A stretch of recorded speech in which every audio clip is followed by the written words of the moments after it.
ओम श्री गुरुदेव दत्त. नमस्कार मित्रांनो, तुमचे ओम श्री गुरुदेव दत्त या चॅनलमध्ये मनापासून स्वागत.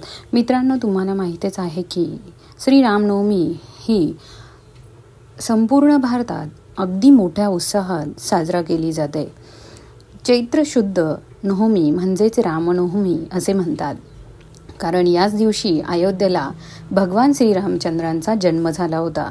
हा जन्म दुपारी 12 वाजता पुनर्वसू नक्षत्रावर कर्क लग्री गुरु व चंद्र असता आणि 5 ग्रह उच्च स्थानी असताना त्यांचा जन्म झाला होता. या अपूर्व शुभ दिवसाची पवित्र स्मृती ठेवण्यासाठी रामनवमीचा उत्सव सर्व भारत खंडात अव्याहत चालू आहे आणि तो मोठ्या उत्साहात तसा साजरा केला जातो. रामप्रभूंच्या मोठमोठ्या मंदिरांमधून चैत्र शुद्ध नवमीपर्यंत 9 दिवस कीर्तने चालू असतात. तसेच कोणी गुढीपाडव्याला उभारलेली गुढी देखील ही रामनवमीपर्यंत ठेवतात आणि रामनवमीलाच ही खाली उतरवतात. कित्येक ठिकाणी फक्त रामनवमीचा जन्म उत्सव हा होत असतो.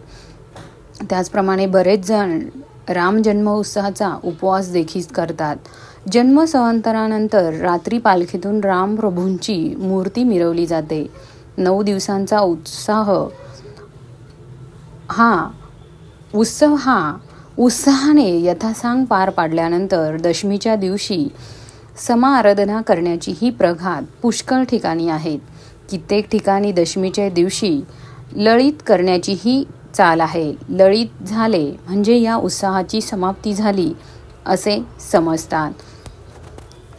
मित्रांनो, तुम्हा सर्वांना रामनवमीच्या खूप खूप शुभेच्छा. आणि मित्रांनो, तुम्हाला जर व्हिडिओ आवडला असेल तर लाईक करा, शेअर करा आणि सबस्क्राईब करायला विसरू नका. धन्यवाद.